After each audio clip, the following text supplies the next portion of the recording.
Hi, it's Ian from the Postal Hub Podcast. And Marek from Last Mile Experts. And we are the Last Mile Prophets. This is the last word on the last mile. Marek, interesting news out of Sweden. And it doesn't involve ABBA or Volvo. Well, that's terrible stereotypes, isn't it, everybody? DB Schenker has announced that in Sweden it will be adding a new delivery method. DB Schenker has been doing B2C deliveries to the residents, and it's decided to get on the out-of-home delivery bandwagon. Specifically, it's testing lockers, carrier-neutral lockers, for delivery. I can't remember, I think it's only in a couple of areas at the moment. Here's the interesting thing, Marek. There's two interesting things. One is why they're sharing, and the second is the environmental aspect. Let's start with why. And I know I'm playing to your strengths here, Marek, so I'm about to say this and then get out of the way. Victor Stromblad, which is probably not how you pronounce it, head of land transport at DB Schenker, said, "We see no reason for us to build our own delivery points. We instead believe in the collaboration with iBoxen, which is the manufacturer or the network, as a neutral player where we can focus on the transport itself." Isn't that interesting, Marek? It's interesting and doesn't really surprise me because for those of you who've read Last Mile Experts out-of-home report, Sweden is probably one of the most important out-of-home markets in the world. I think but literally only just behind Finland. If I remember correctly, it's over 90% of B2C parcels go out of home being lockers and PUDOs. So basically, you cannot do B2C in Sweden without having out-of-home capability. And then if you take it a step further, PUDOs are great, but they're not a complete solution. So if somebody has access to lockers as well, then that's just super. And I believe Schenker are right to be doing this. They're not the only ones. And there's a lot happening in the Swedish locker space. So, you've got PostNord working with Swipbox. You've got iBoxen. And I think there's another one that started up recently, but it's all happening there. So if Poland is locker land and Sweden is out of home land, I think there's going to be a transition. The two are going to come together in a way. So I do think it's an interesting development that DB Schenker has. I don't know what how strong they are in Sweden. Somebody will no doubt comment below and give us an idea of their strength in terms of volumes. But it is well known. I mean, PostNord has made its intentions quite clear when it comes to out-of-home delivery. Figure, I think, is 12,500 lockers that it wants to have out there. I'll find the actual story and link to it below, everybody, so you can look it up yourself. So they are clearly going strong, going big in out-of-home, the same as our friends at Posty have and various other markets. The other part of it is that DB Schenker has this big green initiative, and they are testing electric vehicles all over the place. They're trying to reduce their footprint. And it seems that this has linked into that they are trying to reduce their kilometres driven or increase their efficiency, etc., by introducing this delivery method. Now, they're not doing away with residential delivery. The residential delivery will still be there, but who knows if they're going to actually try to encourage customers to use out-of-home. Now, I know I'm opening up the floodgates in the comments section because some people have very strong opinions on this. But I'm very happy for people to continue to express their opinions because there's, Marek, it's this debate that will hopefully help propel the sector forward towards a greener future.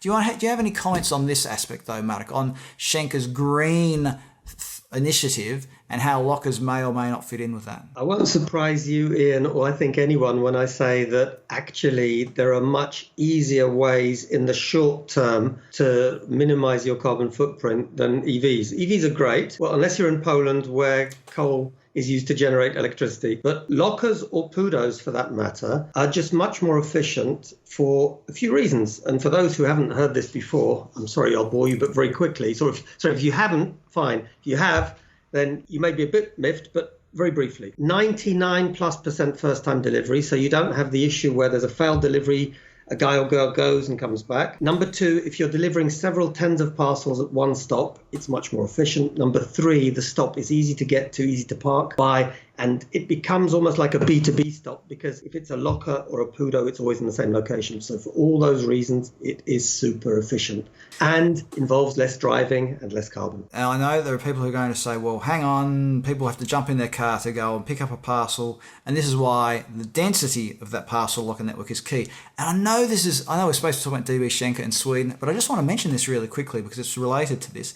bpost just recently announced that They are extending their Ecozone delivery initiative. This is the one where they've been testing it in Mechelen. I think we may have discussed it before. Certainly it's been on the Postal Hub podcast. I'll put a link to the podcast down below so you can listen to my interview with bpost about that. Catherine DeBartz, who is leading this project. They set up a very dense network of parcel lockers along with the PUDOs and the post offices in the town of Mechelen, and delivered all parcels to that network of out-of-home delivery points plus the odd residential delivery by tailpipe emission-free vehicles, I think is the way you should really put it, Marek. Electric-powered vehicles, etc.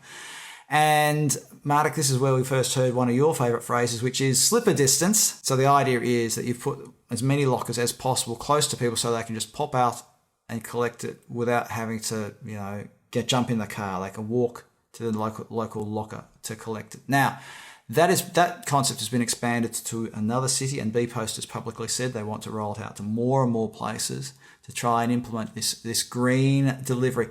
So, Mark, do you want to quickly comment on that in a little bit of time that we have left? What can I say? It's the way to go. And you're right. My favourite phrase, slipper distance, is stolen from bpost. So bpost, thank you for that. I think it makes a great deal of sense. That's how things are going to go. And the absolute fundamental thing is proximity. Because then all of the challengers who talk about people needing to jump in the car, they don't even need to do that or trip chain because it's so close that it is almost like going down to your foyer in your building. Because for me, close means a couple of 100 meters away.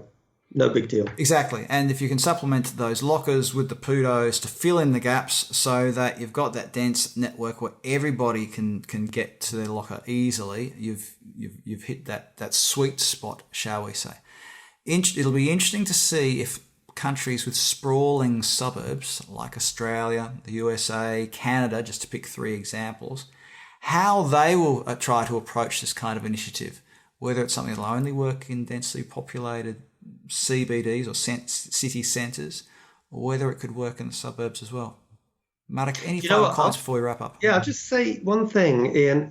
People in rural areas are just prepared to go a little bit further. So if an urban slipper distance is 100 to 200 meters, then in a rural area it could be a kilometer because they anyway go into town for everything they do, I guess. So we have very different ideas about what rural is, I think. As an Australian, when I think of rural, how far rural people will travel, it's considerably more than a kilometre. However, it does really bring into sharp focus the idea of trip chaining and wondering what is going to be the future of frequency of delivery to rural and remote addresses. How frequently will someone in those areas get a parcel? Do you need to have a 5-day a week, a 7-day a week, or a 3-day a week service? Oh, Marek, but that's a politically sensitive one. We need to do a VC on this because I think the two can be matched, and I think the kilometre is not as crazy as you might think. Comment below. Is a kilometre crazy or not crazy? How far will people go to collect their parcel on foot?